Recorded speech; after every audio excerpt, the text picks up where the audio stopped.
You ever notice how sometimes the person we choose is basically a walking red flag? But our brain goes, no, no, this is fine. It's probably decoration. Yeah, let's talk about why we fall for the wrong people, because honestly, we've all been there. If heartbreak were an Olympic sport, most of us would have at least a bronze medal. So grab a snack, get comfortable, and let's figure out why our hearts sometimes pick people our brains definitely did not approve. You know that moment when your friends look at your new crush and say, "Really? That one?" And you're like, "You don't understand them the way I do." Meanwhile, the person can't even understand their own life most days. So why do we do this? Why do we fall for people who aren't good for us? Let's break it down, and don't worry. I'm not here to judge. I'm here to expose us all equally. First reason, familiarity feels like love. This one is sneaky. Sometimes we're attracted to people who remind us of something familiar, maybe a personality type we grew up around, and our brain goes, "Oh, I know this vibe. Come here, you chaotic little puzzle piece." Even if the vibe is unhealthy, it still feels comfortable because we've seen it before. Basically, your brain is like an old dog. It doesn't always pick what's good for you. It picks what it recognizes. Second reason, we fall for potential, not the actual person. Ah yes, potential. The magic word. Sure, he doesn't communicate, doesn't commit, and doesn't text back. But imagine if he did. See?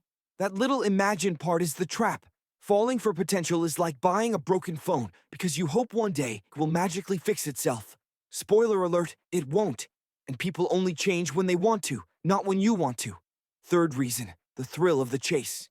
Some people are like limited edition sneakers. Hard to get, kind of mysterious, and once you finally get them, they're uncomfortable and hurt your feet, but the chase feels exciting.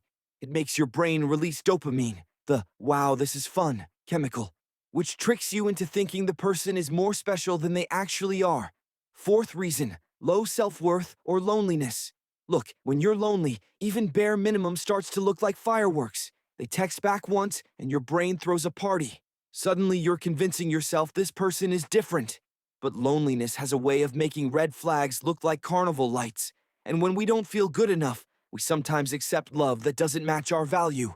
Fifth reason, we romanticize the struggle. For some reason, many of us grew up thinking love has to be dramatic and difficult to be real. But let me tell you something. If a relationship feels like a full-time job with no salary or benefits, that's not romance. That's emotional unpaid internship. Sixth reason, we ignore our instincts. Your gut usually knows. You know that tiny voice that says, something isn't right? Yeah, that voice is the hero of this story. But what do? We mute it. We say things like, maybe I'm overthinking, or let's just see where this goes, or my favorite, but they're so cute. Listen, cute is not a personality trait. Seventh reason, the fear of being alone. This one is real. Sometimes we stay attached to the wrong people because the idea of starting over feels exhausting. New conversations, new small talk, telling someone my favorite color again? Ugh. So we cling to the wrong person just to avoid that reset button. But staying with the wrong person only delays meeting the right one. Eighth reason, we confuse intensity with intimacy.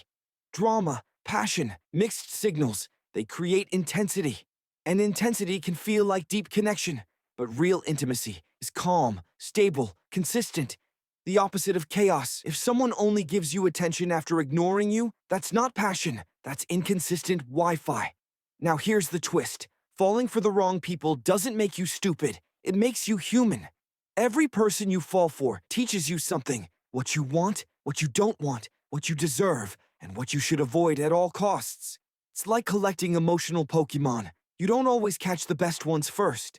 So how do you stop falling for the wrong people? Start by listening to your gut. Notice patterns, not their patterns. Your patterns.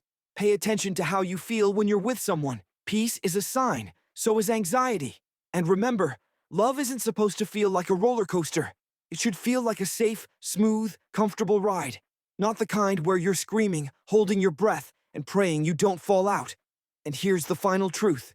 When you finally meet the right person, everything you learned from the wrong ones suddenly makes sense. It's like, this is how it was supposed to feel. Until then, take care of your mind, guard your heart, and keep your standards high. You don't need the perfect person, just the right one, right?